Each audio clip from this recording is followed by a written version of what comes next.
All right, now the latest constitutional obliteration of your rights is H.R. 347 that you can thank Steve Scalise for. This is the First Amendment right out the door. Well, it's a bill that has received very little attention but may make free speech a felony and seriously restrict your right to political protest. Just signed into law by the president, H.R. 347 gives federal agents sweeping powers to arrest and bring felony charges against citizens engaged in protests where the Secret Service is present. Joining us now with more, Fox News senior judicial analyst, good friend, Judge Andrew Napolitano.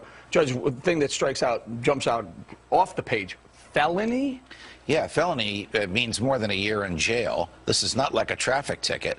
For standing and protesting, the type of thing that for 230 years Americans took for granted because it was protected by the First Amendment, Congress shall make no law abridging the freedom of speech, has actually been abridged by legislation the president signed last Thursday, supported overwhelmingly by both parties, with very, very little public debate and very little debate in Congress. Basically allows Secret Service agents to decide where there are no free speech zones, not speech zones, no free speech zones.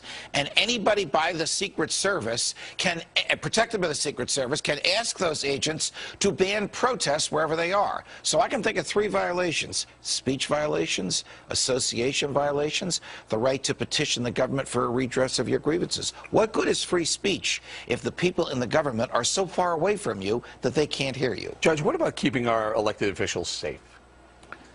Keeping our elected officials safe is entirely different from insulating them from protest. The fact that the president is going to a hotel up the block should not bar you from standing across the street with a sign or with a bullhorn saying what you think about the president's policies. That is not a threat to him, and it is a part of American history since day one that we have the right to speak freely to, about, and against those in the government. And people need to become aware what's really happening. And we have no time for people that have no idea what they're doing.